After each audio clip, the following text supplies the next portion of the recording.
గురుభ్యో నమః. ఈరోజు మనం వాస్తు శుభసూచక జంతువులను చూసి తెలుసుకుందామండి.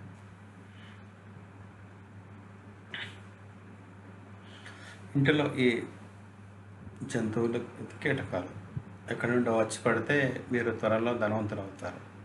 సనాతన ధర్మంలో జంతువులకు కూడా భగవంతుడి సాక్షాత్కారం ఉంటుంది నమ్మకం. శాస్త్రాల ప్రకారం కొన్ని జంతువులు మీ ఇంటిలోకి వచ్చినప్పుడు అది శుభసూచకంగా పరిగణించబడుతుంది.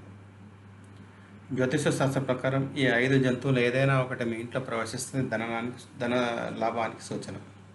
ఇలాంటి జంతువులు ఇంట్లోకి వచ్చినప్పుడు భవిష్యత్తులో సంపద, సుఖాలు మరియు ఐశ్వర్యం లభిస్తాయని చెప్పబడింది. ఏ జంతువులు ఇంట్లోకి వచ్చినప్పుడు మీరు ధనవంతులు అవుతారో ఇప్పుడు తెలుసుకుందాం. చిలుక.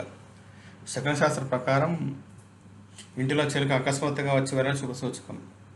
ఇది ధనదాత కుబేరుడితో మరియు కామదేవుని వాహనంతో సంబంధం కలిగి ఉంటుంది. జ్యోతిషం ప్రకారం ఇది బుధగ్రహానికి సంబంధించింది. ఇది సంపద మరియు వైభవానికి సూచకం. చిలుక ఇంట్లోకి వచ్చినప్పుడు ధన లాభం, వ్యాపారంలో పురోగతి మరియు అడ్డుపడిన డబ్బు కూడా లభిస్తుంది. తాబేలు భగవాన్ విష్ణు యొక్క అవతారాల్లో ఒకటి. వాస్తుశాస్త్ర ప్రకారం తాబేలు ఇంటిలోకి వచ్చినప్పుడు అన్ని రకాల నకారాత్మక శక్తులు నశించి సకారాత్మక శక్తిని పెరుగుతుంది. ఇది మన లక్ష్మీదేవి ఆగమనానికి సూచన. తాబేలు ఇంటిలోకి వచ్చినప్పుడు సుఖ, సంపద మరియు ఐశ్వర్యం పెరుగుతాయి. 2 తలలు కలిగిన పామును లక్ష్మీదేవి యొక్క వాహనంగా పరిగణిస్తారు. ఇది ఇంటిలోకి వచ్చినప్పుడు లక్ష్మీదేవి త్వరలో ఆ ఇంటిని దర్శించబోతుందని అర్థం. పూర్వకాలంలో ఇలాంటి పాము ఇంటిలోకి వచ్చినప్పుడు దానికి పాలు, బియ్యం మరియు నువ్వులు అర్పించేవారు. ఇది ఎవరిని కాటువేయదు, కానీ ఇది ఇంటిలో ధనము మరియు ధాన్యం ఎప్పుడు పుష్కలంగా ఉంటుంది. కానీ ఆ ఇంటిలో ధనము, ధాన్యము ఎప్పుడు పుష్కలంగా ఉంటాయి. కప్ప. చైనీస్ వాస్తుశాస్త్ర ప్రకారం కప్ప శుభకరమైనది మరియు సంపదకు ప్రతీక. కప్ప ఇంటిలో ప్రవేశించినప్పుడు అది సుఖం, ఐశ్వర్యం తెస్తుంది. వాస్తుశాస్త్ర ప్రకారం కప్ప ధనాన్ని ఆకర్షిస్తుంది, కాబట్టి కప్ప ఇంటిలో వచ్చినప్పుడు రాబోయే కాలంలో మీకు అదృష్టం తెస్తుంది.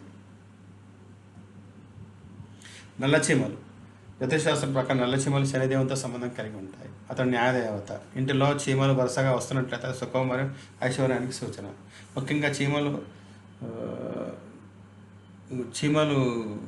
గుట్టలుగా మీ ఇంట్లోకి వస్తుంటే శుభసూచకం మరియు ఆర్థిక పురోగతిని తెస్తుంది. ఉద్యోగం లేదా వ్యాపారంలో డబ్బు వృద్ధి అవుతుంది.